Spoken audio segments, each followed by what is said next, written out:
Balade sonore en Pays des Rohan,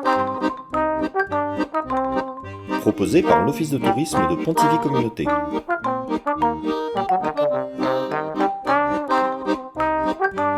Aujourd'hui, un objet qui a traversé le XXe siècle, le téléphone.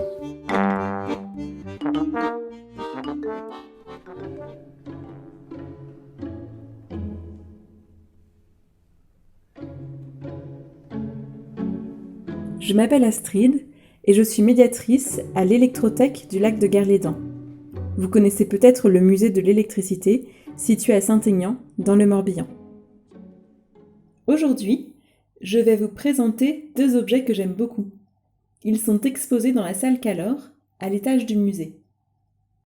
Le premier objet est un téléphone de la marque Grammont, datant du début du XXe siècle, 1906 plus précisément.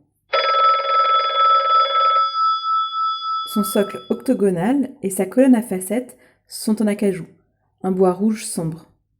Un combiné en bois et métal est suspendu à la colonne. Il y a aussi un écouteur qui est également suspendu.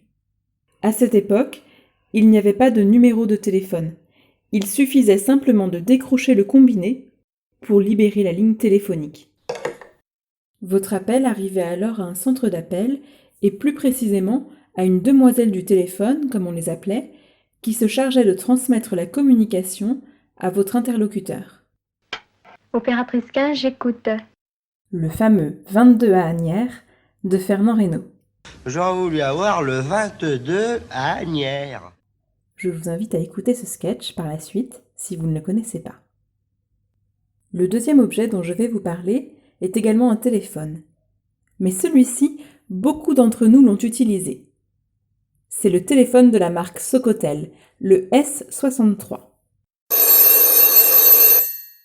Le modèle que nous avons au musée est en plastique gris, mais il fut décliné en de nombreuses couleurs: orange, beige, kaki, bleu marine.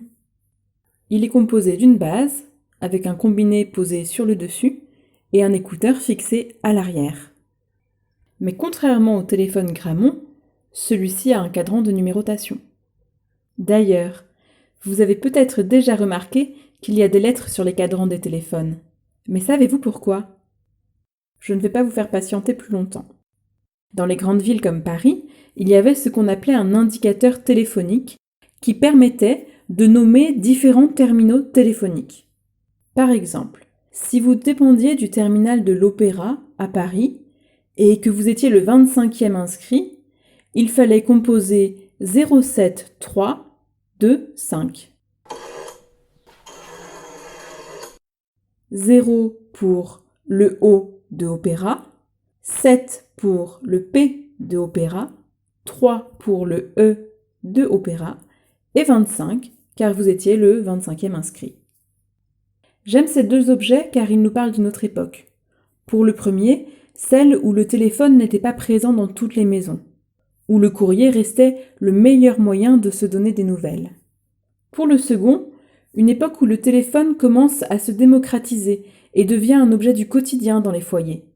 La France fut précurseur dans l'installation du téléphone, dès 1880. Mais bien entendu, pas partout. Cependant, le réseau fonctionnait mal et le prix de la communication était élevé. Au début du XXe siècle, dans les petites communes, il n'y avait souvent qu'un téléphone public mais payant.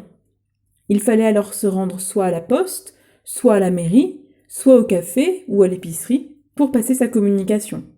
Pas très discret, hein ? Il arrivait tout de même que des personnes aisées financièrement puissent se payer le luxe d'une ligne téléphonique à domicile. En 1970, seul 1 Français sur 7 a le téléphone à la maison. À la fin des années 70, les Français seront mieux équipés. L'arrivée des téléphones portables sonne le déclin des cabines téléphoniques, mais également du téléphone dit fixe. Si vous souhaitez découvrir ces objets en vrai, n'hésitez pas à venir visiter l'électrothèque du lac de Garlédan.